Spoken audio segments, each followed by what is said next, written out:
Aaliyah Brooks was 13 years old when she started staying after school for extra help. Her English teacher, Mr. Harper, said she had potential, that she just needed guidance, that he could help her become someone. 3 months later, she was pregnant. 3 weeks after that, she was dead. Her body was found behind the school district's storage facility. No clear cause of death. No witnesses. Just a child who trusted the wrong person. But here's what nobody tells you about predators in schools. They don't look like monsters. They look like the teacher who stays late. The one parents thank at conferences.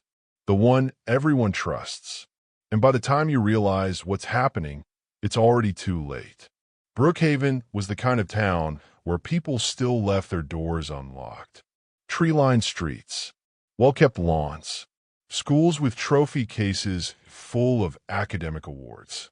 The kind of place where parents moved specifically because they believed their children would be safe. That belief was built on trust. Parents trusted schools. Schools trusted teachers. And teachers, especially the respected ones, were rarely questioned.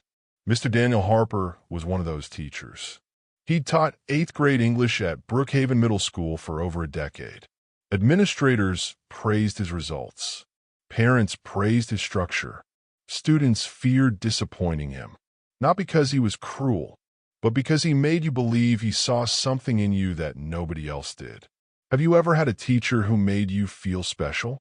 Drop a comment, because that feeling is exactly what predators use to destroy lives. Harper didn't look dangerous. He wore button-down shirts and wire-rimmed glasses. He quoted Shakespeare during lessons. He stayed late without charging extra fees. He volunteered to tutor struggling students when other teachers had already given up on them. The perfect teacher. Everyone said so. The principal called him an asset to our community. Parents requested that their children be placed in his class. Students who passed his course felt like they'd accomplished something meaningful. Nobody questioned him. Nobody doubted him. And that's exactly what he counted on. Aaliyah Brooks entered Harper's classroom in September like hundreds of students before her.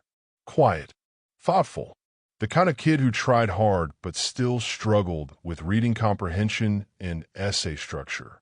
She'd sit in the 3rd row, center seat, and take notes in neat handwriting that couldn't hide how much she didn't understand. Her mother, Patricia, worked double shifts as a nurse at the county hospital. Money was tight. Time was tighter. Aaliyah spent most afternoons alone, doing homework at the kitchen table, trying to figure out symbolism and thesis statements on her own. She was failing, not dramatically, but slowly. The kind of failing that happens when you're trying your hardest and it's still not enough. That's when Mr. Harper noticed her. One afternoon in late September, he asked her to stay after class. Aaliyah's stomach dropped. She thought she was in trouble. Instead, Harper smiled. Warm, encouraging. You're working hard, Aaliyah. I can see that, but you're not getting the support you need. What if I help you after school a few days a week? No charge, just extra time to go over the material. Aaliyah hesitated. She didn't know if her mom could pick her up later, but Harper waved that concern away. Your mom works at the hospital, right? I could drop you home on my way. It's not out of the way. It sounded like kindness, like a teacher who genuinely cared. Patricia felt nothing but gratitude when Aaliyah told her. Finally, someone was investing in her daughter's education. Finally, Aaliyah had a chance to catch up. That's how it starts. Not with violence, not with threats, with an offer that sounds too good to refuse. The first few sessions seemed innocent. Harper would go over grammar, review essay structure, quiz her on vocabulary. Aaliyah's grades started improving, from D's to C's, then from C's to B's. Patricia saw the progress reports and felt relief flooding through her. It was working. Her daughter was finally getting the help she needed.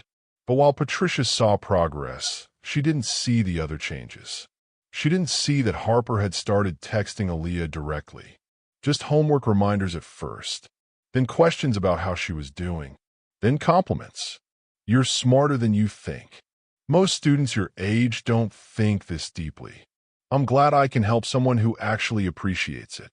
Aaliyah didn't recognize the shift. She was 13. She thought a teacher paying attention to her meant she was special, that she mattered. Harper made sure she believed that. By October, the tutoring sessions had changed. Harper started keeping her later than necessary. He'd lock the classroom door, saying it was to avoid interruptions from other students or teachers walking by. He'd sit closer during lessons.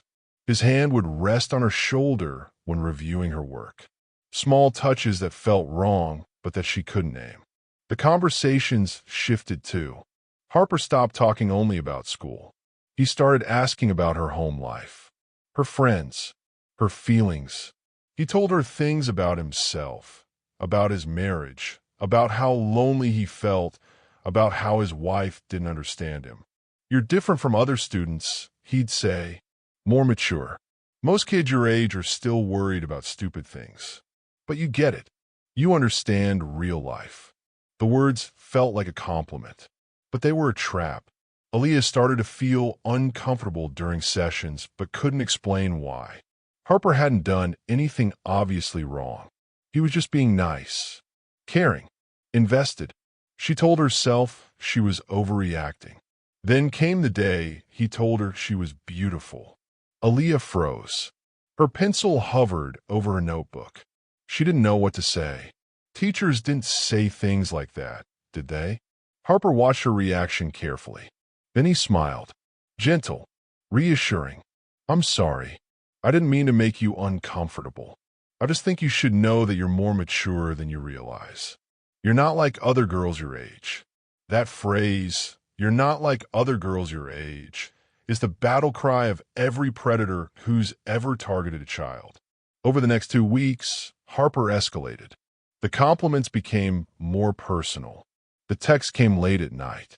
He started telling her how much their conversations meant to him, how she was the only person who really understood him, how talking to her made him happy in a way nothing else did. Aaliyah felt confused. Part of her felt special. Part of her felt scared. She didn't know which feeling to trust. Then one afternoon in late October, everything changed. Harper asked her to stay after school to discuss some makeup assignment. The building was mostly empty. Other teachers had left for the day. The hallways echoed with silence. When Aaliyah arrived at his classroom, the lights were dimmed. Harper said it was easier on his eyes after a long day. He sat beside her instead of across from her. And then he kissed her. Aaliyah's mind went blank. She didn't know what to do. This was her teacher, an adult, someone who controlled her grades, someone her mother trusted. She didn't say yes, but she didn't fight back either. Because how do you fight back against someone who has spent weeks convincing you that this is what caring looks like? That you're mature enough to handle it? That this is special? When it was over, Harper held her hand, looked into her eyes. "What we have is special, Aaliyah. Most people wouldn't understand. They think it's wrong because they don't see how mature you are. But I see you. I know you're not like other students." He told her it had to be secret, not because it was wrong, but because people are judgmental. He made her feel like she had a choice, like this was something they decided together. But she didn't have a choice. She never did. If you're watching this and wondering why she didn't tell someone, let me be very clear. This is what grooming looks like. It's not about force. It's about manipulation. And it's happening in schools across this country right now. If you think schools are doing enough to protect kids, drop a comment. Because I'm about to show you exactly how the system failed Aaliyah Brooks. After that day, everything changed. Harper started calling what they had a relationship. He told Aaliyah they were special, that most people wouldn't understand, that she had to keep it secret for both of them. The tutoring sessions continued, but now they included things Aaliyah didn't want, things that made her feel dirty, things she couldn't tell anyone about because Harper had convinced her she was part of it. "You wanted this," he'd remind her. "You stayed. You didn't leave. That means you're choosing this." But choosing under pressure isn't choosing. It's survival. Aaliyah tried to pull away. She stopped responding to his late-night texts. She made excuses about why she couldn't stay after school. She avoided eye contact in the hallways. Harper noticed immediately. One afternoon, he pulled her aside after class. His voice was cold. "Is there a problem, Aaliyah?" She shook her head, staring at the floor. "Because it seems like you're avoiding me. And I'd hate to think you're not taking your education seriously anymore." The threat was subtle but clear. He controlled her grades, her future, her reputation. If she pulled away, he'd make her pay for it. And that's when Aaliyah realized the truth. She wasn't in a relationship. She was trapped. Harper's texts became more frequent, more demanding. He wanted to know where she was, who she was with, why she wasn't responding fast enough. Aaliyah felt like she was suffocating. She couldn't breathe, couldn't think, couldn't see a way out. She thought about telling her mother, but Harper's voice echoed in her head constantly. "If you tell, they'll expel you. They'll say you seduced me. You'll be labeled a liar and a troublemaker. Your life will be over." So she stayed silent, and the silence became a prison. November came cold and gray. Aaliyah started feeling sick in the mornings, nauseous, exhausted. She thought it was stress, maybe the flu. Patricia noticed too. She kept Aaliyah home from school one day, made her tea and toast, and waited for the sickness to pass. It didn't pass. 3 days later, Aaliyah took a pregnancy test in the school bathroom during lunch. 2 pink lines. She stared at them until they blurred. Her hand shook so violently she dropped the test into the sink. 13 years old, pregnant, by her teacher. The world tilted. The bathroom walls closed in. She couldn't breathe. Pregnant. The word repeated in her head like a scream she couldn't release. She thought about telling her mother, but she already knew what Harper would say, what he'd threaten, how he'd twist the situation to make it her fault. So she told him instead. Harper's reaction was immediate and terrifying. He didn't comfort her, didn't apologize, didn't take responsibility. He told her to get rid of it. "You're already in a complicated situation," he said, his voice flat. "Clinical. A baby will make it worse. You need to handle this quietly. I'll help you figure out where to go. But you can't tell anyone. Not your mother. Not your friends. No one." Aaliyah sat in stunned silence, tears streaming down her face. "Do you understand?" Harper's voice hardened. "This isn't something you can cry your way out of. You need to be smart. If anyone finds out, we're both finished."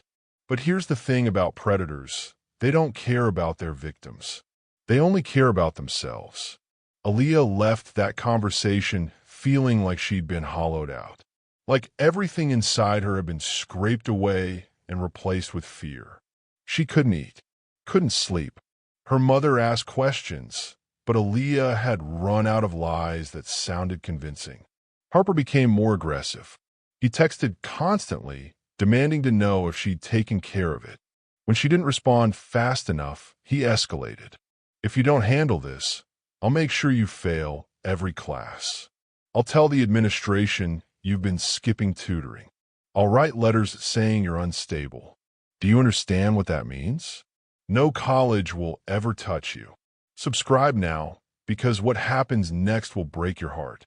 Aaliyah felt the walls closing in from every direction. She couldn't move forward, couldn't go back. Every option ended in ruin. She was 13 years old, pregnant, terrified, and completely alone.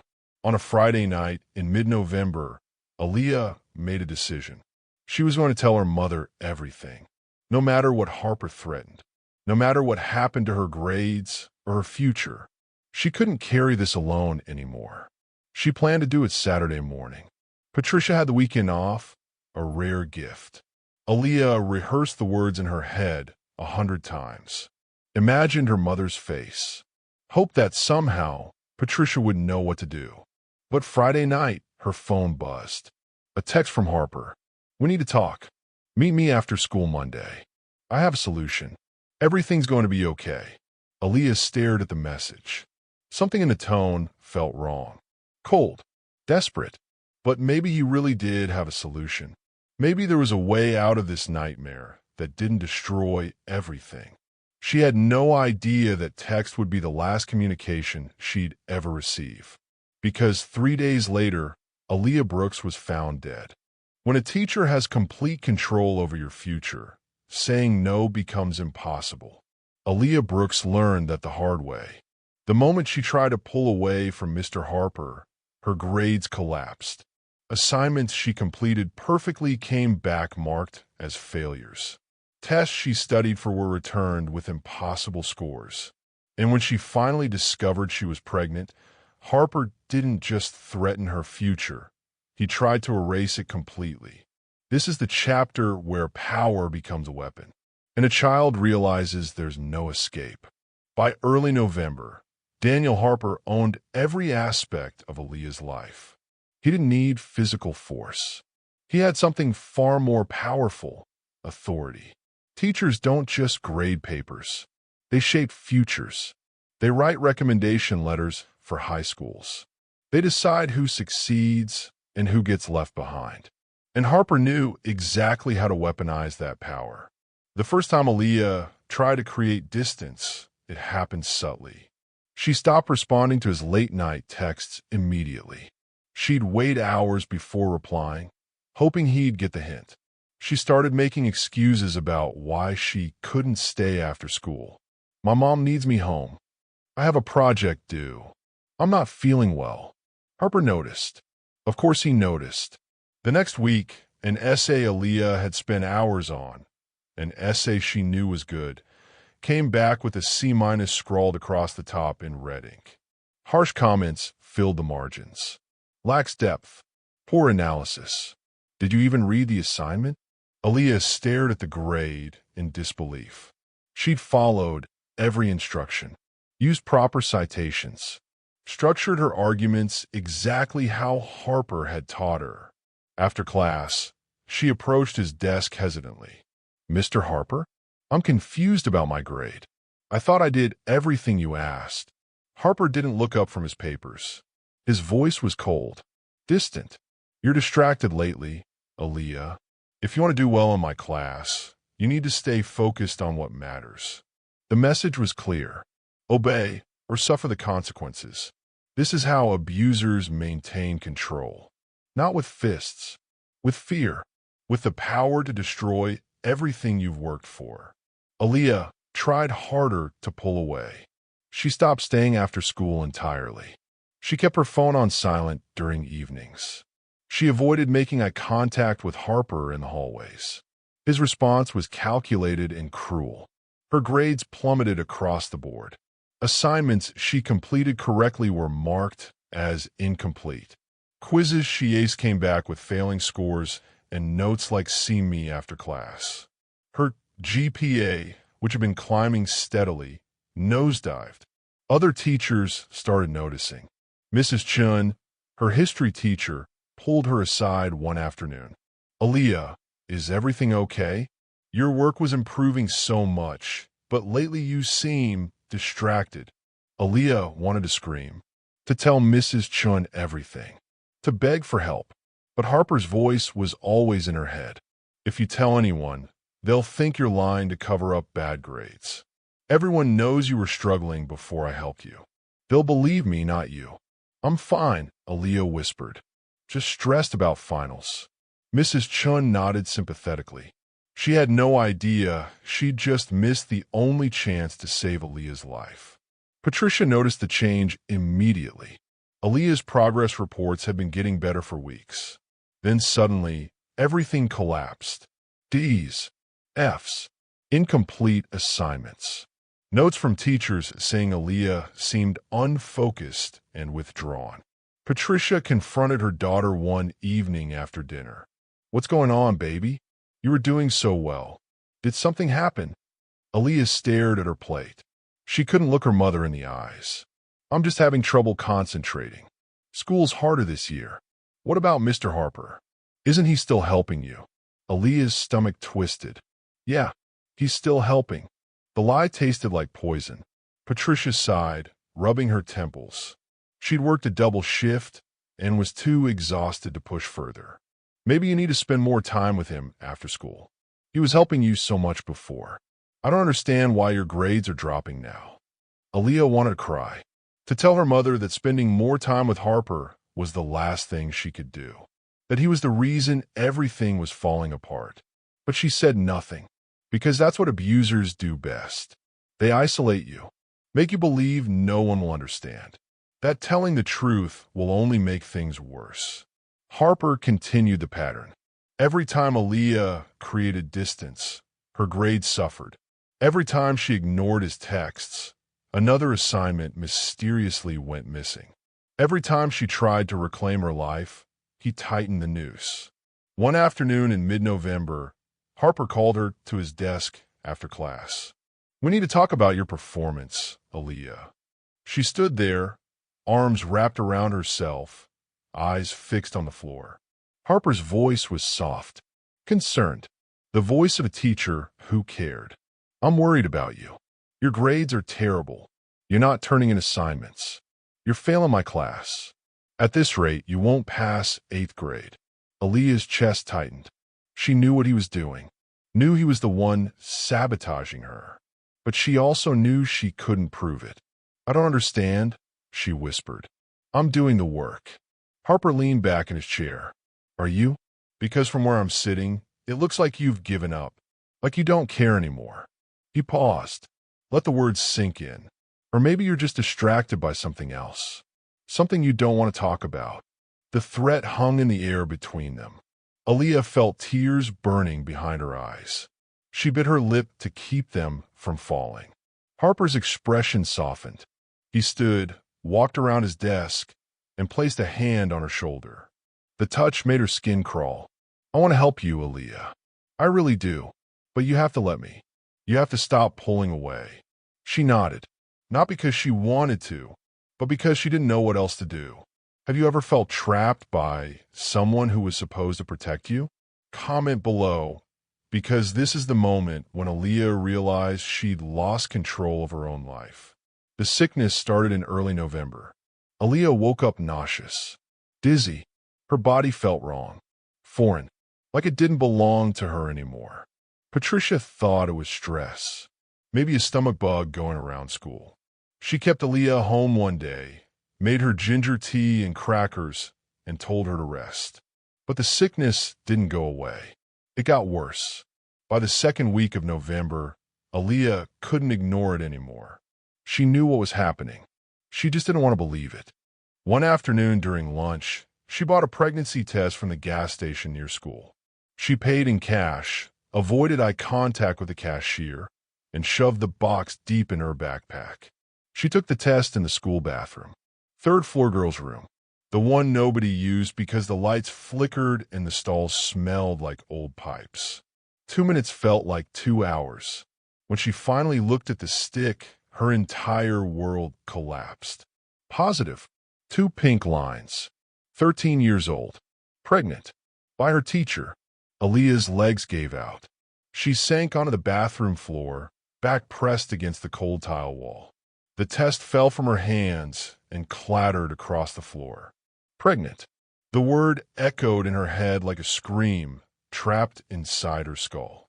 She thought about her mother, about school, about her future, about everything she'd worked for, everything she dreamed of. Gone. All of it. Gone. She sat there for 20 minutes before the bell rang.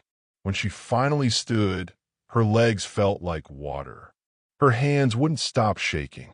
She had to tell Harper. He was the only other person who knew, the only person who could. But here's what Aaliyah didn't understand yet. Harper didn't see her as a person. He saw her as a problem that needed to be erased. Aaliyah told Harper the next day after school. She waited until the building was mostly empty, walked to his classroom on legs that barely held her weight, knocked softly on the door. Harper looked up from his desk, saw her face, knew immediately something was wrong.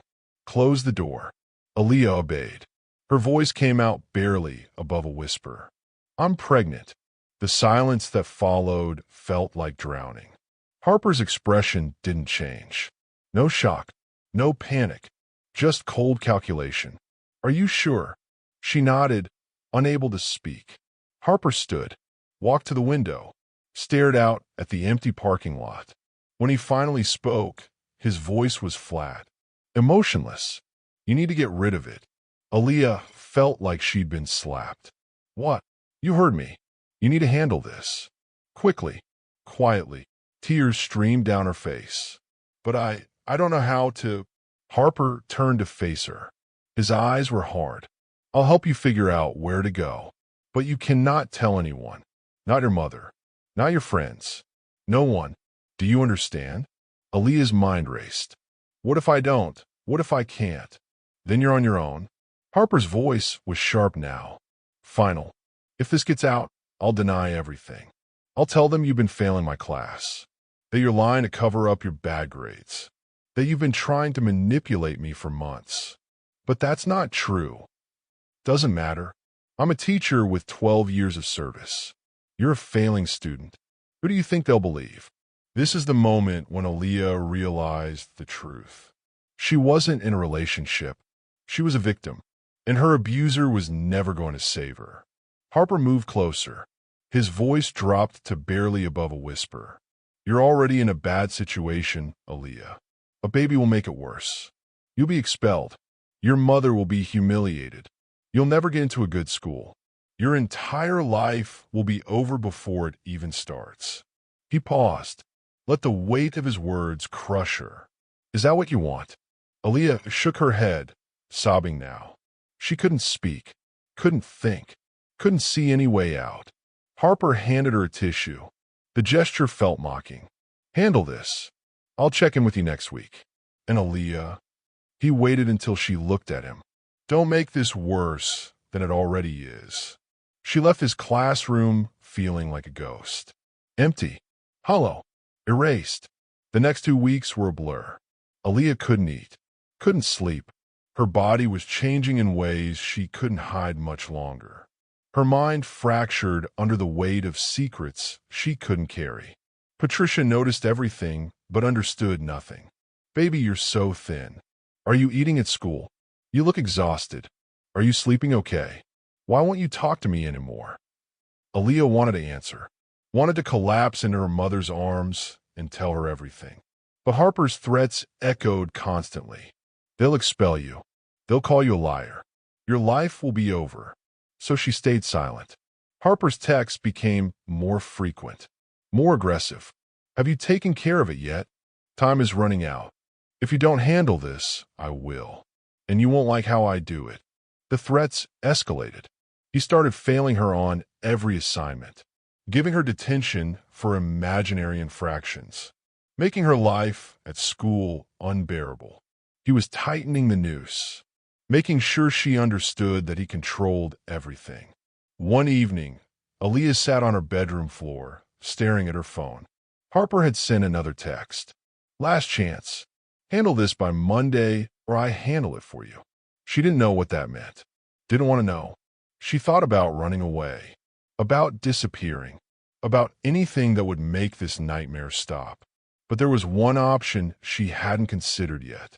One desperate, final option. She could tell her mother, risk everything, hope that Patricia would believe her, that someone would finally protect her. Aaliyah decided she would tell Patricia on Saturday morning.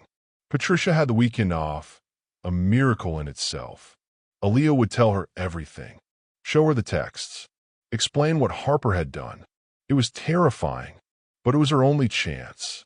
She fell asleep that night with a fragile sense of hope. Maybe, just maybe, she could survive this. But Friday night, her phone buzzed one more time.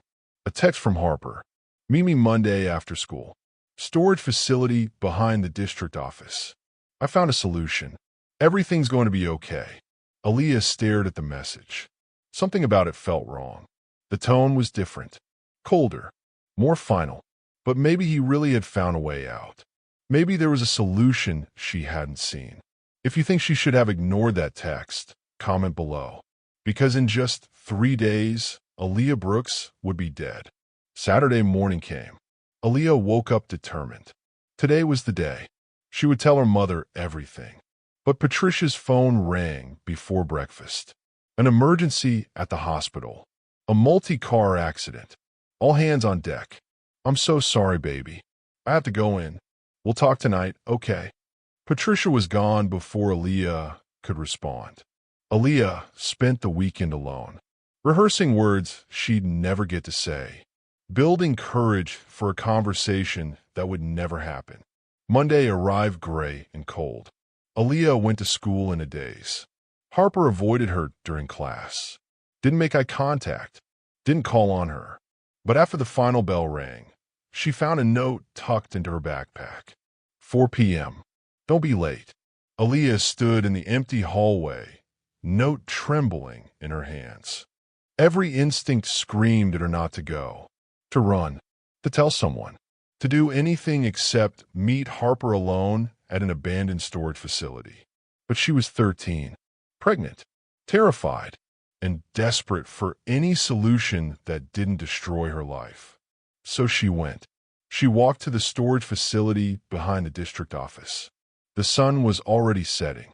The area was isolated, empty, no witnesses, no cameras. Harper was waiting. When he saw her, he smiled. But it wasn't the warm smile from those early tutoring sessions. It was something else, something cold, something final. Subscribe now, because in Chapter 3, the truth about what happened that night will finally be revealed. And it's darker than anyone imagined. Aaliyah Brooks walked to that storage facility believing Harper had found a solution. She was 13, pregnant, desperate, and completely alone.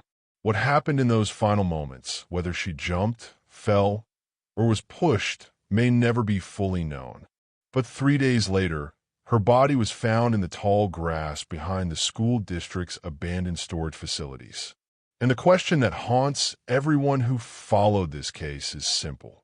If a child is cornered with no way out, how much choice did she really have? Monday, 4 p.m., November 18th. The storage facility sat at the edge of school district property, a forgotten place where old textbooks and broken desks went to rot. Chain-link fence, overgrown weeds, no security cameras, no foot traffic. The perfect place for secrets. Aaliyah arrived first.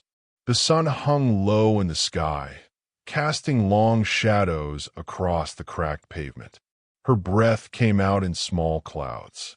She wrapped her jacket tighter around herself and waited. Harper's car pulled up 5 minutes later. He stepped out slowly, looked around to make sure they were alone, then walked toward her with his hands in his pockets.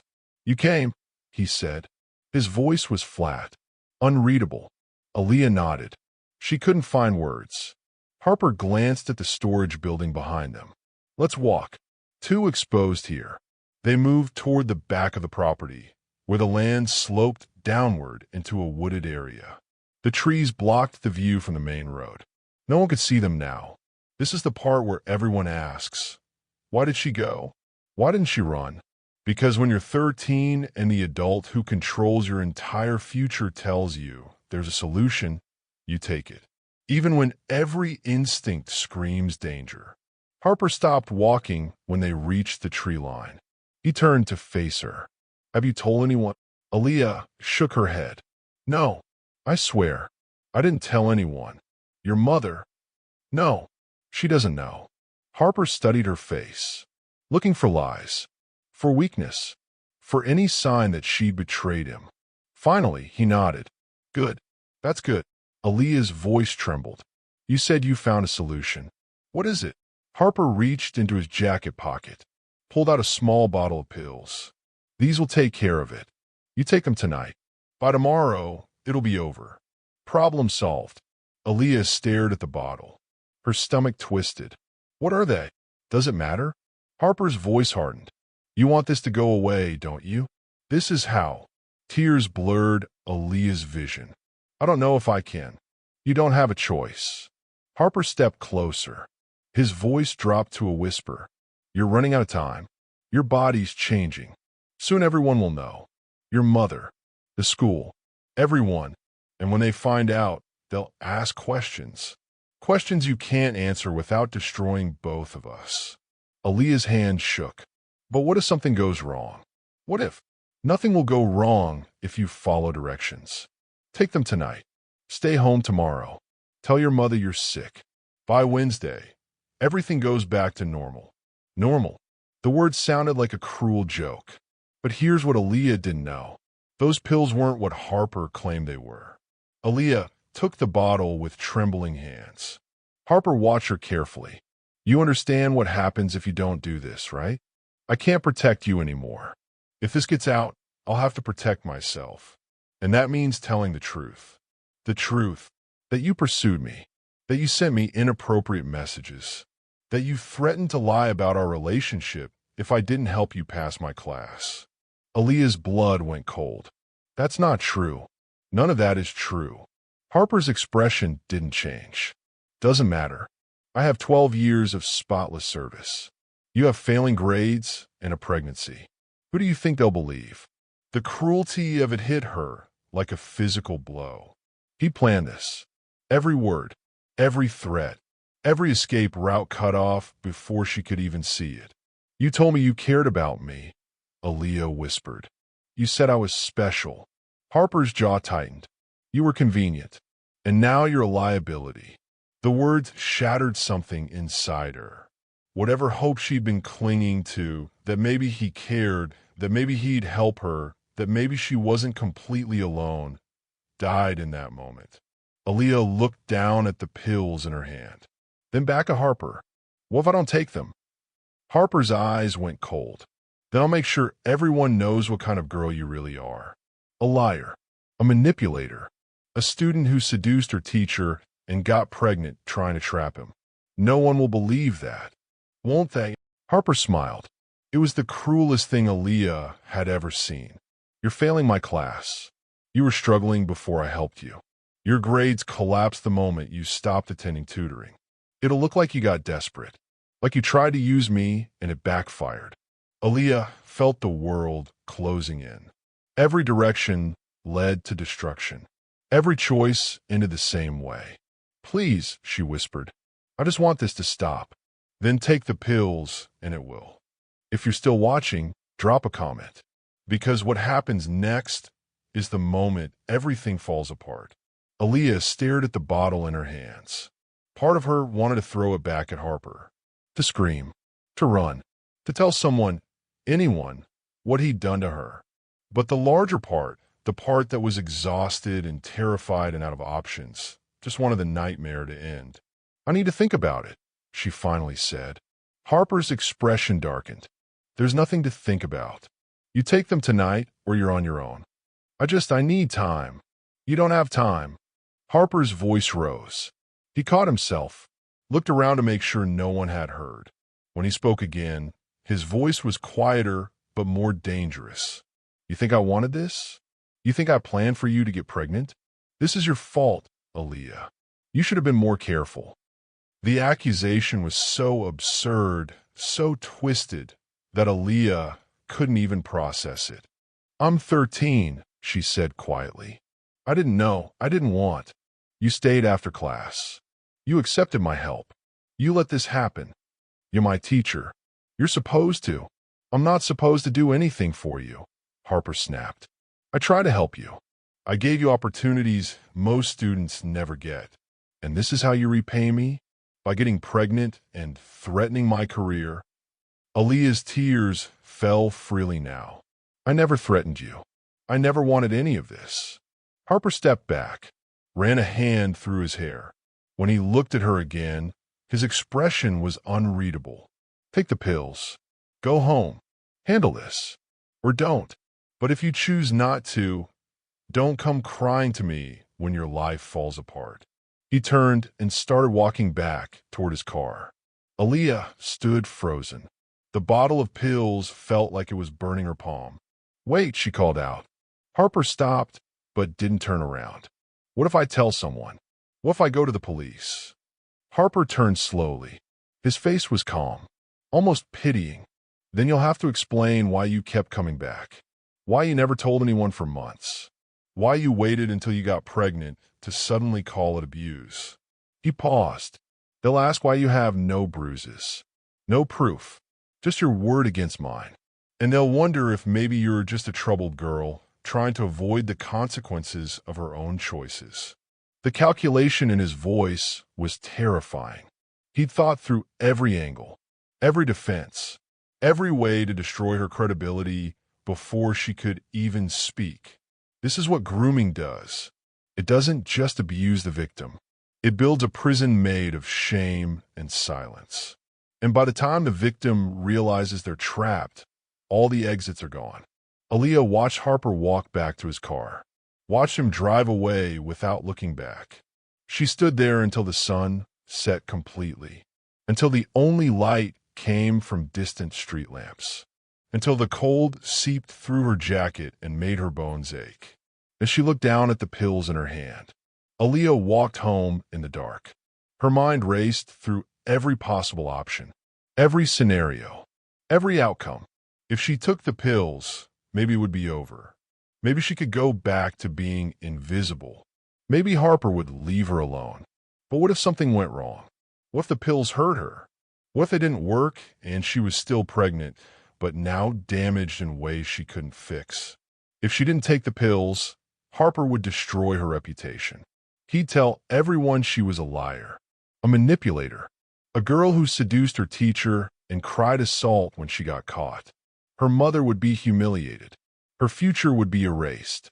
She'd be labeled and whispered about for the rest of her life.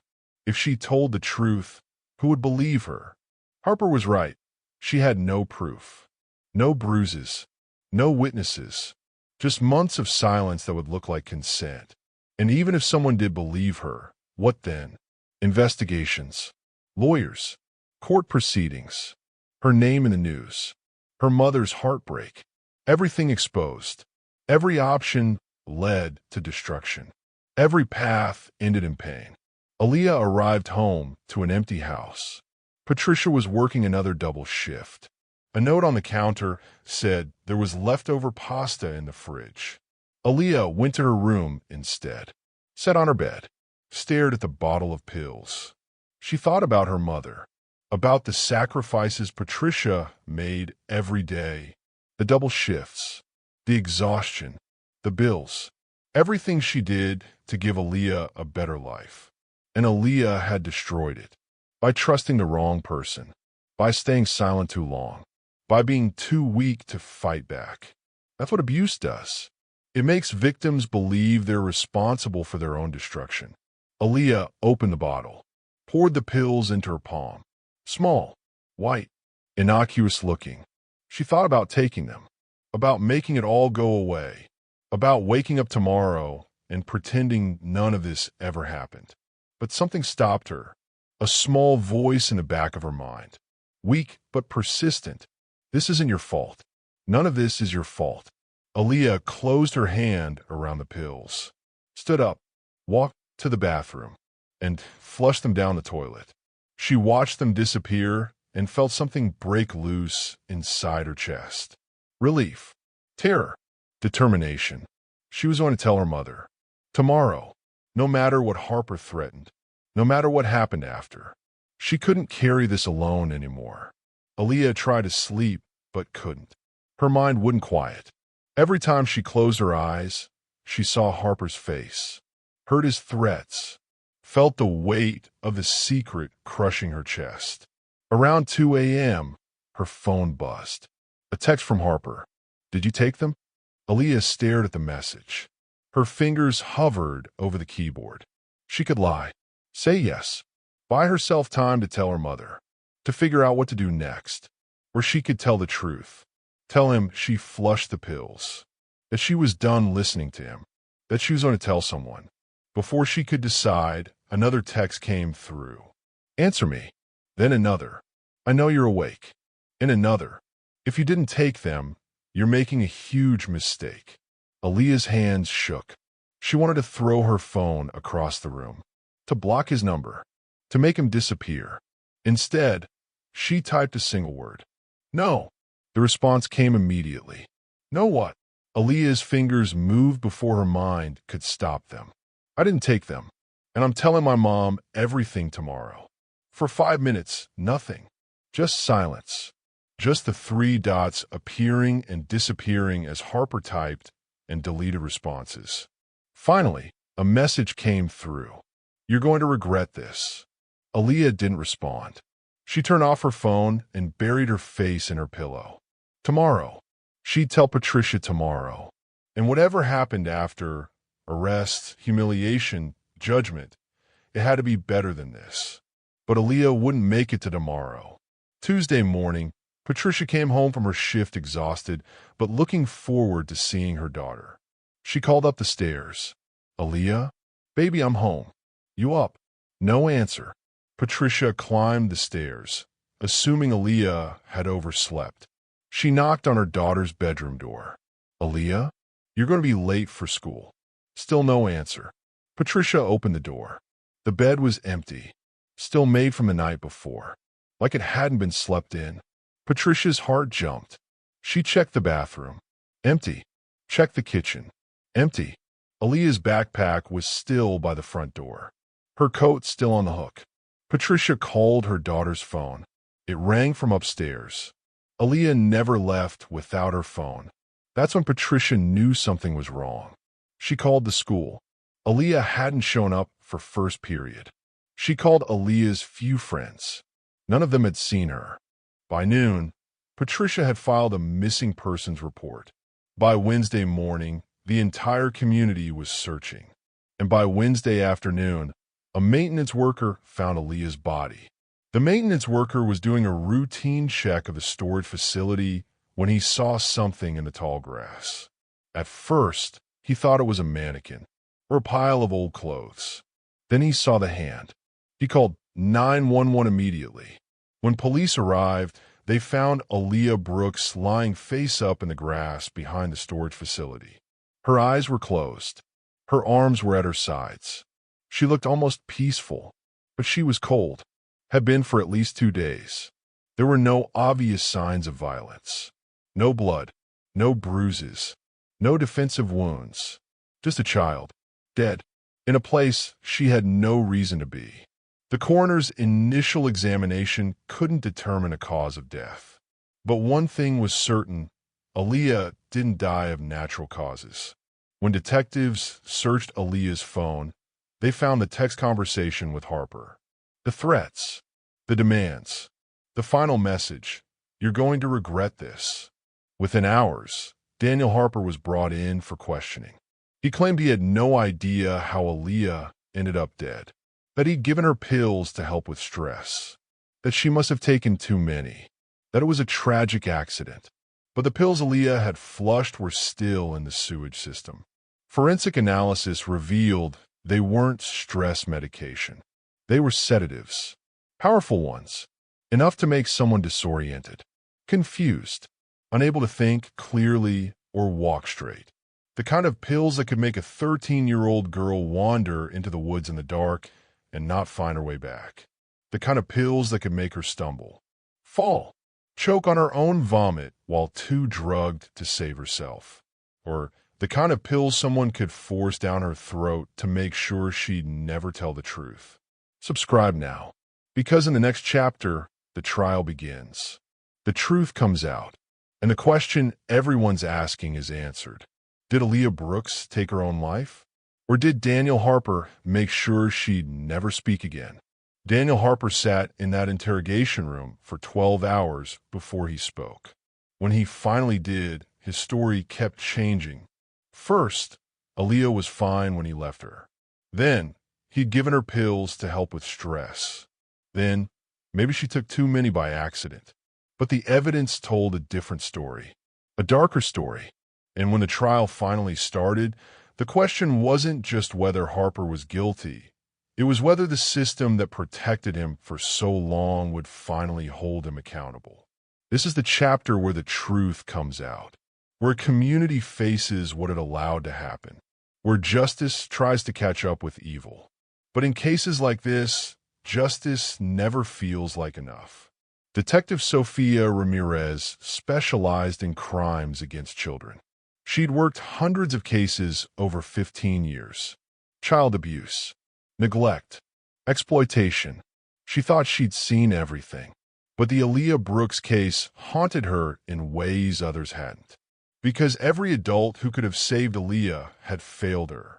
The school, the administrators, even her own mother, who worked too many hours to notice what was happening.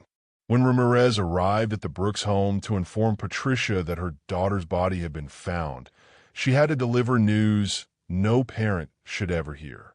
Patricia collapsed, screamed, kept saying the same thing over and over. She was going to tell me something. She wanted to talk. I was too busy. I was too tired. I should have been there. Ramirez held her as she cried. But even then, she was thinking about the investigation, about the texts on Aaliyah's phone, about Daniel Harper's name appearing hundreds of times. Within 6 hours of finding Aaliyah's body, Harper was sitting in an interrogation room. Harper waived his right to an attorney. That was his first mistake. He sat across from Ramirez with his hands folded on the table. Calm, composed, like he was grading papers instead of being questioned about a child's death. Ramirez let the silence stretch. She learned that guilty people couldn't stand silence. Eventually, they talked just to fill the void. Harper lasted 2 hours before he broke. I didn't kill her. Ramirez didn't react. She opened a folder, pulled out printed screenshots of text messages. Tell me about your relationship with Aaliyah Brooks. She was my student. I tutored her after school. She was struggling academically. Just tutoring? Harper hesitated. What do you mean? Ramirez slid the first text message across the table. You're different from other students. More mature. Harper's jaw tightened. I was encouraging her. She had low self-esteem. Ramirez slid another message across. What we have is special. Most people wouldn't understand.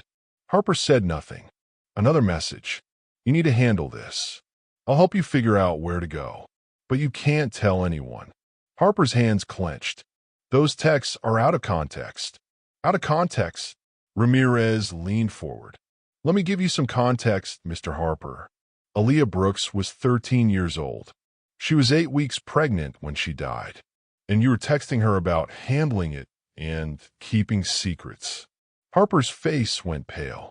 I was trying to help her. Help her how? By giving her pills. Harper froze. His eyes darted to the door, to the mirror, anywhere but Ramirez's face. I want a lawyer. Too late for that. Ramirez pulled out another piece of evidence. We found a pill bottle, the one you gave Aaliyah Monday night. Forensics pulled your fingerprints off it. And you want to know what those pills were? Harper said nothing. Sedatives. Prescription strength. From a bottle registered to your name. You told Aaliyah they'd take care of her pregnancy. But they wouldn't have. They would have knocked her out, made her disoriented, confused, unable to call for help. Ramirez's voice dropped to a whisper. Did you force those pills down her throat, Mr. Harper? Or did you just watch her take them and then leave her alone to die? Harper's silence was the loudest confession in the room. Over the next 8 hours, Harper told 3 different versions of what happened Monday night. Version 1. He never saw Aaliyah that night. He was home with his wife. The texts were taken out of context. But security footage from the school parking lot showed his car leaving at 4:15 p.m., headed toward the storage facility. Version 2. He met Aaliyah to talk. She was upset about her grades. He gave her some advice and left. She was alive when he drove away. But Aaliyah's phone pinged off cell towers near the storage facility until 11 p.m. Harper's phone pinged off the same towers. He'd been there for hours. Version 3. Fine. He'd given her pills, but they were just to calm her down. She was hysterical, threatening to hurt herself. He gave her something to help her relax, and then left. But the toxicology report showed Aaliyah had enough sedatives in her system to incapacitate an adult, let alone a 90-pound 13-year-old. By the time Harper stopped talking, detectives knew the truth. He drugged her, And whether he'd intended to kill her or just silence her didn't matter. Aaliyah Brooks was dead because of him. The investigation expanded quickly. Detectives searched Harper's home, his car, his classroom, his computers. What they found painted a picture of systematic abuse and manipulation. In Harper's desk at school, they found a burner phone with 6 months of deleted messages to Aaliyah. Photos she'd been coerced into sending. Voice recordings of their tutoring sessions, where Harper's inappropriate comments were clearly audible. On his personal laptop, the one he thought he'd scrubbed clean, forensic experts recovered journal entries detailing his obsession with Aaliyah.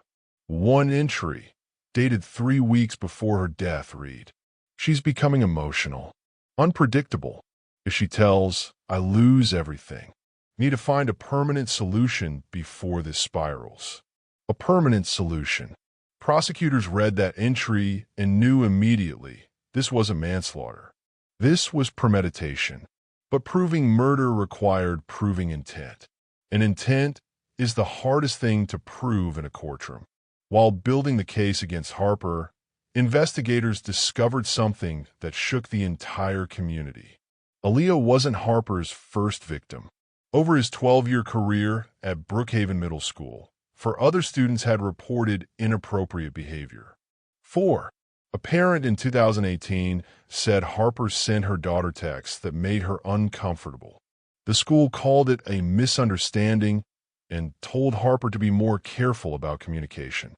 A student in 2020 said Harper touched her shoulder too often during tutoring. The principal said she was misinterpreting normal teacher-student interaction. Another student in 2022 transferred schools after Harper made comments about her appearance. The administration never followed up. And in 2023, a girl reported that Harper had kissed her after class. She was 14. The school launched an internal investigation. Harper denied it. The girl had no proof. The complaint was dismissed. For reports, for warnings, for chances to stop him. And the school did nothing. When this information became public, the lawsuits began. Patricia Brooks filed a wrongful death suit against Brookhaven Middle School, the school district, and every administrator who had dismissed complaints about Harper. Other families joined. Parents whose daughters had been in Harper's class. Parents who'd noticed changes in their children but hadn't known why. The superintendent resigned. The principal was fired. The school board was dissolved. But no amount of firings could bring Aaliyah back. Daniel Harper's trial began on a cold March morning. The courtroom was packed. Reporters, families, community members who wanted to see justice served. Patricia Brooks sat in the front row every single day, her face blank, her eyes hollow. The prosecution presented overwhelming evidence. Text messages showing Harper grooming Aaliyah, manipulating her, threatening her. Medical records proving she'd been pregnant. 8 weeks. Harper's DNA confirmed through testing. Toxicology reports showing lethal levels of sedatives in Aaliyah's system. Journal entries from Harper's laptop detailing his plans to handle Aaliyah. Security footage placing Harper at the scene. Phone records proving he'd been with Aaliyah for hours the night she died. The evidence was damning, undeniable, overwhelming. Harper's defense attorney did the only thing he could. He argued intent. Yes, Harper had a sexual relationship with Aaliyah. Yes, he'd given her sedatives. Yes, he'd been at the storage facility that night. But he never intended to kill her. He'd given her pills to calm her down. She must have taken more than he'd instructed. It was a tragic accident. Manslaughter at most, not murder. The jury deliberated for 3 days. When the jury returned, the courtroom went silent. The foreman stood. Read the verdicts one by one. Count 1, sexual exploitation of a minor. Guilty. Patricia's breath caught. Count 2, abuse of authority. Guilty. Tears streamed down her face. Count 3, coercion of a minor. Guilty. The courtroom held its breath. Count 4, first-degree murder. Not guilty. Count 5, second-degree murder. Not guilty. Count 6, involuntary manslaughter. Guilty. Patricia collapsed into sobs. Guilty, but not for murder. For manslaughter. The judge sentenced Harper to the maximum allowed under the charges, 10 years in prison. 10 years for destroying a child's life, for grooming her, for exploiting her, for drugging her and leaving her to die alone in the cold. 10 years. After the verdict, reporters swarmed the courthouse steps. They caught Harper being led out in handcuffs.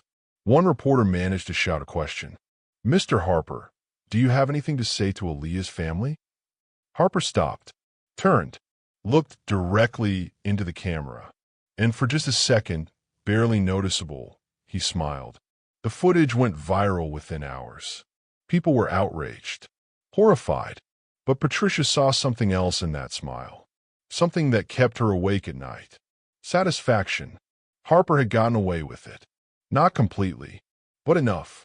He'd never be charged with murder, never face life in prison. In 10 years, maybe less with good behavior, he'd walk free, and Aaliyah would still be dead. The medical examiner's final report concluded that Aaliyah's cause of death was asphyxiation. She'd choked on her own vomit while incapacitated by sedatives. But the question that haunted everyone was simpler and darker. Did she take those pills willingly? Or did Harper force them down her throat? The evidence couldn't answer that. There were no witnesses, no video, no confession. What they did know, Aaliyah had flushed the first set of pills Harper gave her. She'd texted him saying she was going to tell her mother everything. Harper had lured her to an isolated location. He'd been with her for hours. She ended up dead with enough sedatives in her system to kill an adult. The prosecution believed Harper had forced the pills on her when she refused to take them voluntarily, that he'd held her down, made her swallow them, then left her to die.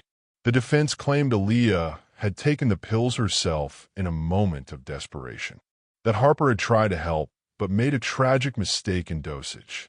The jury chose to believe it was manslaughter, an accident, not murder. But Patricia knew the truth. She'd known her daughter, known that Aaliyah was planning to tell her everything, that Aaliyah had finally found the courage to speak, and Harper had made sure she'd never get the chance. 3 months after the trial, Brookhaven Middle School held a memorial for Aaliyah. They planted a tree in her honor, put up a plaque, promised to do better. New policies were implemented, mandatory reporting training, better oversight of teacher-student communication, cameras in classrooms. But the same patterns continue across the country. Predators in positions of authority, children too scared to speak up, systems that protect adults over kids, warning signs ignored until it's too late. Aaliyah's story isn't unique. It's just the one that made headlines. For every Aaliyah Brooks, there are dozens more whose names we'll never know. Children who are groomed, abused, threatened into silence, and then discarded when they become inconvenient. And the question that haunts this case, that haunts every case like it, remains unanswered.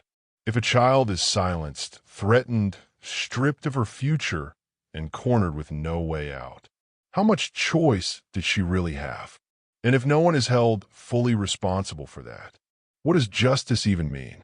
Patricia Brooks visits Aaliyah's grave every Sunday.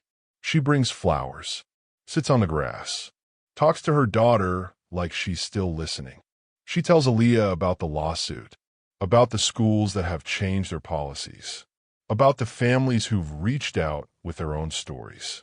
But mostly, she apologizes for working too much, for not seeing the signs, for not being there when Aaliyah needed her most.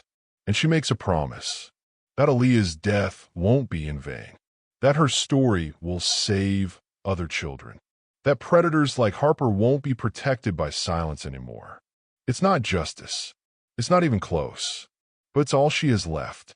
If you or someone you know is being abused, you're not alone. Share your story. Silence protects predators. Speaking up saves lives. If you see something, say something. If a child tells you they're being hurt, believe them. Because the next Aaliyah Brooks might be in your classroom, your neighborhood, your family. And this time, we can choose to do better. If this story moved you, hit subscribe. Share it with someone who needs to hear it. Drop a comment with your thoughts. Because these stories matter. These children matter. And Aaliyah Brooks deserved better than the justice she got.